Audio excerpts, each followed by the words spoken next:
नमस्कार दोस्तों आज हम बात करेंगे कक्षा 11 की केमिस्ट्री का दूसरा लेसन जिसका नाम है परमाणु संरचना। उसके अंदर एक इम्पॉर्टेंट टॉपिक है जिसका नाम है इलेक्ट्रॉनिक कन्फिग्रेशन। तो दोस्तों इलेक्ट्रॉनिक कन्फिग्रेशन से आने वाला एक सबसे इम्पॉर्टेंट क्वेश्चन जो कि जैसे देखिए nickel double plus Cr double plus titanium single plus आयनों के इलेक्ट्रॉनिक विन्यास कीजिए तथा निम्न प्रश्नों के उत्तर दीजिए। जैसे कौन कौन से प्रश्न है देखिए, अयुग्मित इलेक्ट्रॉनों की संख्या बताना है, नंबर ऑफ अनपेयर्ड इलेक्ट्रॉन, और उसके बाद चुंबकीय गुण बताना है, मतलब कि वह अनुचुंबकीय होगा कि प्रतिचुंबकीय होगा, और उसके बाद उसका चुंबकीय आघूर्ण भी बताना है। तो दोस्तों ये क्वेश्चन बहुत ही बार पूछे गए हैं एग्जाम में, इसलिए हम इनको आज डिस्कस करेंगे। तो चलिए देखते हैं।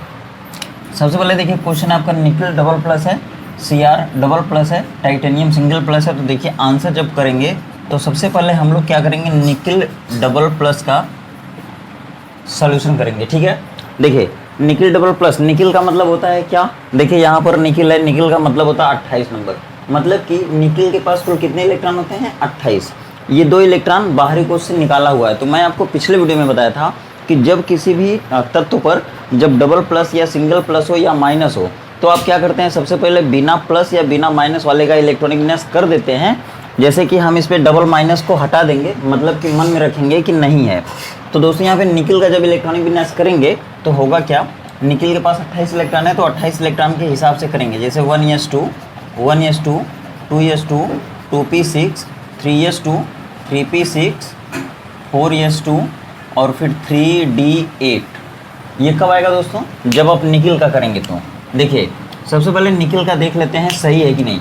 2 2 4 इलेक्ट्रॉन, 6 10 इलेक्ट्रॉन, 2 12 6 18 2 20 8 28 इलेक्ट्रॉन हो गए, मतलब कि यह निकिल का आपका इलेक्ट्रॉनिक विन्यास हो गया।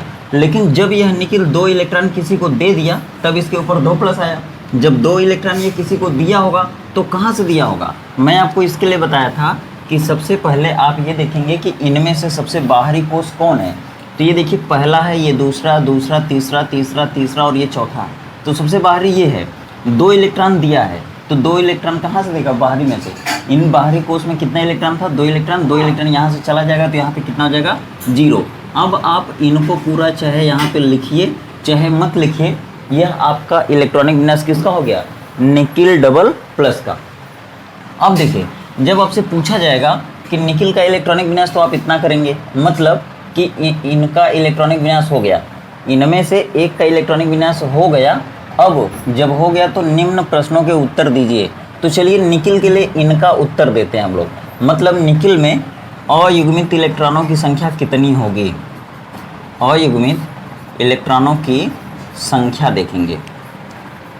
दोस्तों ये भी बहुत बार पूछा गया है, और ये जब अयुग्मित इलेक्ट्रॉनों की संख्या निकल जाएगी ना तो चुंबकीय गुण भी आप बता देंगे और चुंबकीय आघूर्ण भी आपका निकल जाएगा। तो देखिए अयुग्मित इलेक्ट्रॉन कैसे पता करते हैं, देखिए इनका जब इलेक्ट्रॉनिक विन्यास किए तो सबसे लास्ट में कौन आया, सबसे लास्ट में कौन आया, 3s 3p 3d, 3d आया। तो आपको मालूम होना चाहिए कि d में कुल 10 इलेक्ट्रॉन जाता है, इसलिए d में इस तरह से 5 ऑर्बिटल होता है, 1 2 3 4 5। इसको हम कहते हैं क्या, dx, इसको क्या कहते हैं dy, इसको क्या कहते हैं dz, इसको क्या कहते हैं dx square minus y square, इसको क्या कहते हैं dz स्क्वायर। ठीक है, अब हुंड के नियम से आप जानते हैं कि जब d उपकोष में जब 8 इलेक्ट्रॉन भरना है तो d के कक्षकों में इलेक्ट्रॉन भराएगा 8, और d उपकोष के कक्षक में 8 इलेक्ट्रॉन को कैसे भरते हैं, हुंड ने बताया था कि सबसे पहले सभी कक्षकों में एक एक इलेक्ट्रॉन भर देते हैं। जब एक एक इलेक्ट्रॉन सब में भर जाएगा, जैसे 1 2 3 4 5 इलेक्ट्रॉन भर गए लेकिन 8 इलेक्ट्रॉन है तो सब में जब एक एक भरा गया तो डबल कर सकते हैं, मतलब यह पहला इलेक्ट्रॉन, दूसरा, तीसरा, चौथा, पाँचवां, अब ये हो गया छठवां, ये हो गया सातवां, ये हो गया आठवां। जब ये 8वां इलेक्ट्रॉन हो गया तो अब डी के कुल इलेक्ट्रॉन खत्म हो गए। खत्म होने के बाद अब आपको देखना है कि कितने लोग अकेले रह गए। ठीक है दोस्तों, अ से अयुग्मित होता है, और अ से कैसे पहचानेंगे आपकी अ से अयुग्मित है, जो अकेला रहेगा वो अयुग्मित रहेगा, जो डबल हो गया ठीक है वो युग्मित हो गया। तो अयुग्मित इलेक्ट्रॉनों की संख्या पूछेगा तो अकेले देखिए, जो अकेले है 1 2, क्योंकि अ से अकेला और अ से अयुग्मित, जो अयुग्मित रहेगा वो अकेला रहेगा। तो देखिए 1 और 1 2, तो हम यहाँ पे कितना पा गए, अयुग्मित इलेक्ट्रॉनों की संख्या कितनी आ गई, बराबर 2। अब यहाँ पे अयुग्मित इलेक्ट्रॉनों की संख्या कितनी लिखेंगे? 2। अगर पूछेगा युग्मित इलेक्ट्रॉनों की संख्या कितनी है तो 1 2 3 3। युग्मित इलेक्ट्रॉनों की संख्या कितनी है? 3 है। अयुग्मित इलेक्ट्रॉनों की संख्या कितनी है? 2 है। दोस्तों अगर अयुग्मित इलेक्ट्रॉन आपको एक भी मिल जाता है तब उसका चुंबकीय गुण क्या होगा? देखिए पहले का आंसर ये हो गया, दूसरे का आंसर हो जाएगा जब भी इनके पास एक भी अयुग्मित रहेगा तो इनका जो चुंबकीय गुण है वो क्या हो जाएगा? यहाँ देखिए चुंबकीय गुण इनका हो जाएगा अनुचुंबकीय। क्या हो जाएगा? अनुचुंबकीय। याद कैसे रखेंगे? देखिए ट्रिक बता रहा हूँ। अ से अगर अयुग्मित रहेगा, अ से अगर अयुग्मित रहेगा तभी अ से अनुचुंबकीय भी होगा। इनको इंग्लिश में कहते हैं पैरामैग्नेटिक। पैरामैग्नेटिक, ठीक है, पैरामैग्नेटिक, याद रखिएगा। अब देखिए तीसरा आंसर देखेंगे।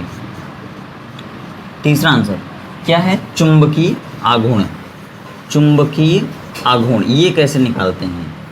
चुंबकीय आघूर्ण कैसे निकालेंगे? तो इसका एक फार्मूला होता है। देखिए इसको म्यू से दिखाते हैं सबसे पहली बार।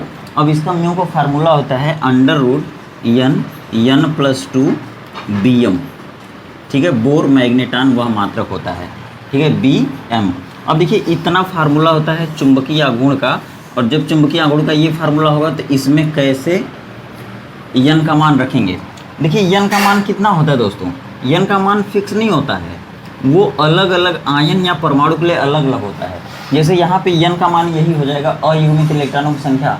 जितनी अयुग्मित इलेक्ट्रॉनों की संख्या रहेगी वही n का मान रहेगा। तो यहाँ पर देखिए अगर आप म्यू निकालेंगे, चुंबकीय आघूर्ण निकालेंगे तो अंडर रूट कर देंगे। n का मान कितना रखेंगे? ऊपर कितना आया था? 2। तो n का मान अंदर भी हो जाएगा 2 + 2 बराबर ये आपका हो जाएगा कितना? 2 + 2 4 हुआ, 4 दूनी 8 हुआ। तो ये आपका हो जाएगा √8 और Bm इसको आप सॉल्व करेंगे तो आपका आ जाएगा 2√2, ठीक है। कितना आ जाएगा दोस्तों? √8। Bm भी आप छोड़ देंगे, कोई दिक्कत नहीं होगी, या तो फिर आप कर सकते हैं कि 2√2, ठीक है। तो ये आपका आंसर हो गया, लेकिन यूनिट भी लिख देंगे Bm या बोर मैग्नेटान। कितना आ गया? 2√2 Bm। ये आपका पहला आंसर हो गया। दोस्तों अब हम करेंगे दूसरा और ये करेंगे तीसरा, ठीक है। तो चलिए देखते रहिए इसी तरह।